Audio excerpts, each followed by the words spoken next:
Multiple in fact dementia இது ஒரு question. இது வந்து என்னன்னா, இது ஒரு டைப் ஆஃப் ஃபாஸ்டர் டிமென்ஷியா தான். ரிப்பீட்டட் ஸ்மால் ஸ்ட்ரோக்ஸ் வருது.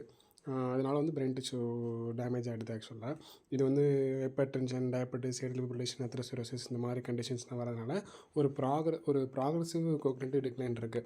ஸோ பெத்தோஃபிசியாலஜி வந்து கார்டிக்கல் அண்ட் சப்கார்டிக்கல் இன்ஃபாக்ட்ஸ் நடக்கலாம். என்னென்ன இந்த காக்னிஷனுக்கு என்னென்ன சர்க்யூட்ஸ் தேவைப்படுறது மட்டும் இங்கே நல்லா கொடுத்துருப்பாங்க. இப்போ campus and medial temporal lobes வந்து மெமரி இம்பேர்மெண்ட்டு, தலமஸ் பேசிக்கில் வந்து executive function, attention deficit, frontal and parietal cortex வந்து லாங்குவேஜுக்கும் விஷுவல் ஸ்பெஷல் டெஃபிசிட்டுக்கும் வந்துடும். கார்டெக்ஸில் வந்து அது பேர் மல்டிபிள் இன்ஃபாக்ட் டிமென்ஷியா. சப்கார்டிக்கல் மேட்டில் வந்து அது பேர் பிஸ்வாங்கர்ஸ் டிசீஸ். அதுவும் ஒரு ஃபார்ம் ஆஃப் டிமென்ஷியா தான். கீழே நல்லா டீட்டெயிலாக கொடுத்துருக்கான். என்னென்னா it is a subtype of vascular dementia. 15% of strokes டிமென்ஷியாவில் 15 to 30% தான் கொடுக்குது. Already hypertension, diabetes, atrial fibrillation, atherosclerosis பார்த்தாச்சு. இது அப்புறமாட்டி இது ஒரு வாஸ்குலர் காக்னிட்டிவ் இம்பேர்மெண்ட்னு ஒரு ப்ராட் ஸ்பெக்ட்ரமில் இது ஒரு டைப்பு. அவ்வளோதான். ஸோ எம்ஐடி வந்து repeated ischemic insults leading to neuronal loss, gliosis and white matter degeneration. Neuronal loss ஆகிடுது, ஒயிட் மேட்டர் டீஜெனரேட் ஆகிடுது. கார்டிக்கல் இன்ஃபாக்ட்ஸ் வந்து லார்ஜ் வெசல் டிசீஸ்னால வரும், லைக் எம்சிஏ, ஏசிஏ, பிசிஏ எல்லாமே. அசோசியேட்டாக வந்து நமக்கு வந்து ஏஎஃப், வால்வார் டிசீஸ், அத்ரோஸ்க்ளரோசிஸ், கார்டியோமைலிசம்லாம் இருக்குது. டாமினன்ட் மிஸ்ரி போச்சுன்னா ஏஃபேசியா அப்ராக்சியா இருக்கும். நான் டாமினன்ட் போச்சுன்னா நெக்லெக்டிவ் டிஸ்ஃபங்க்ஷன் வந்துடும். ஃப்ராண்டல் கார்டெக்ஸ் போச்சுன்னா எக்ஸிக்யூட்டிவ் டிஸ்ஃபங்க்ஷன், அப்பத்தி இதெல்லாம் வந்துடும்.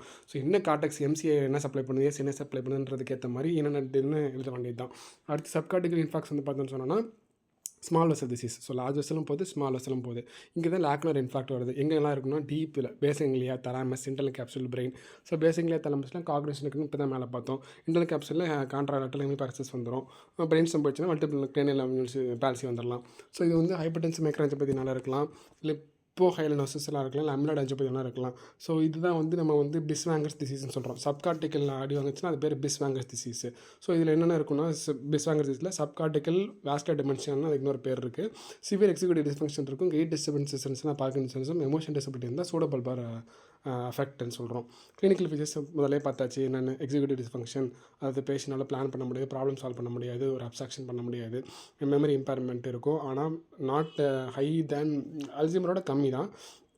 ஆனால் அல்சைமருக்கு மோர்டாலிட்டி கம்மி ரேட் இவனோட. ஏன்னா இவனுக்கு வந்து ரிப்பீட்டடாக ஸ்ட்ரோக் வந்து காலி பண்ணிடுது. ஆனால் அல்சைமருக்கு ஒரு ப்ராக்ரஸிவ் தான் இருக்கும். லாங்குவேஜ் டெஃபிசிட் இருக்கும். ஏஃபேசியா டாமினண்ட்டாக இருந்துச்சுன்னா, நான் டாமினண்ட்டாக இருந்துச்சுன்னா விஷுவல் ஸ்பெஷல் இம்பேர்மெண்ட் இருக்கும். எப்பத்தி, டிப்ரெஷன், எமோஷனல் லைபிலிட்டிலாம் இருக்குது. அப்புறம் gait disturbances, small steps, shuffling, fall, magnetic gait சொல்லுவாங்க அதுக்கு பேர். இது சப்கார்டிக்கல் இன்ஃபாக்டில் இருக்குது போல். அடுத்து வந்து ஃபோக்கல் நியூராலஜிக் டெஃபிசிட், அதான் FNDs, hemiparesis, visual field deficit, dysarthria. So dysarthria brain stem வரதுனால visual field effect ophthalmic artery போய்ங்கிறதுனால அது வந்து பிரச்சனை இருக்குது. Hemiparesis, pseudobulbar palsy, exaggerated reflexes இருக்கலாம். இல்லைனா எமோஷனல் இன்கான்டினன்ஸ். சூடோபல்பார் கேஸில் எமோஷனல் இன்கான்டினன்ஸ் இருக்கும். ஆமாம், எனக்கு சம்மந்தம் இல்லாமல் கற்றுக்கிட்டு போனுங்க. அதுக்கடுத்து இமேஜிங்கில் வந்து பார்த்தோன்னு சொன்னோம்னா சிடி எடுத்து பார்த்தோன்னா கார்டியல் இன்ஃபாக்ட்ஸ் பார்க்கலாம்.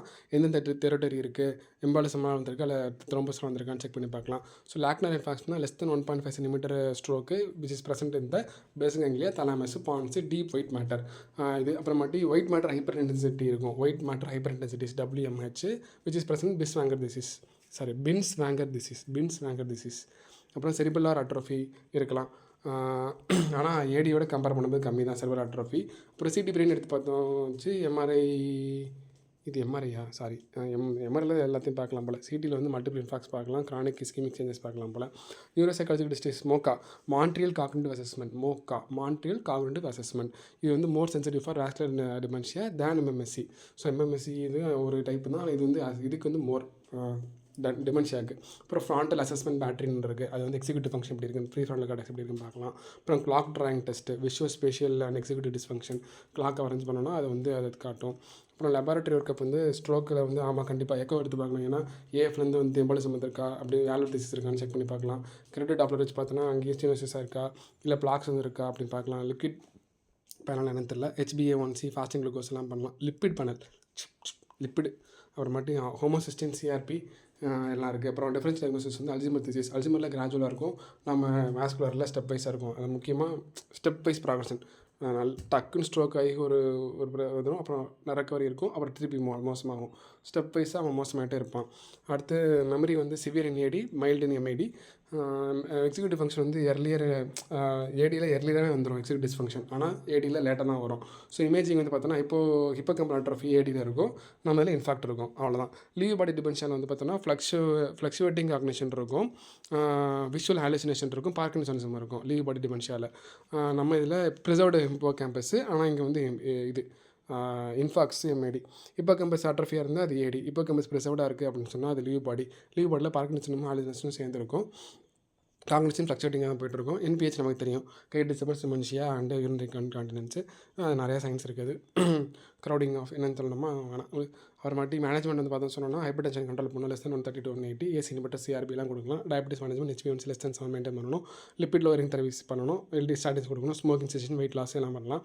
அடுத்து stroke prevention, antiplatelets, aspirin plus clopidogrel, ஒரு ஆன்டிகோஆகுலேஷன், வார்ஃபேரின், டோக்கா எல்லாம் கொடுக்கலாம். ஏட்ரல் ஃபிப்ரிலேஷன் தடுக்கிறதுக்கு. கிரெடிட் என்டர்டைன் பண்ணிடலாம். எஃப்சிஎஸ் கிரேட் வந்து மோர் தென் 70 இருந்தது அப்படின்னு சொன்னோம்னா. காக்னிட்டிவ் டிஸ்டர்பன்ஸுக்கு என்னென்னா டோனிபெசில், ரிவாஸ்டிக்மெண்ட், கோலினெஸ்டரேஸ் இன்ஹிபிட்டர்ஸ் அதெல்லாம் வந்து இருக்குது, பட் லெஸ் எஃபெக்டிவ் தன் ஏடியில் இப்போ டோனிபெசில் அண்ட் ரிவாஸ்டிக்மெண்ட் கொடுக்குறாங்க. அப்புறம் NMDA ரிசெப்டார் ஆன்டகனிஸ்ட், மெமெண்டைன் வந்து கொடுக்கலாம்.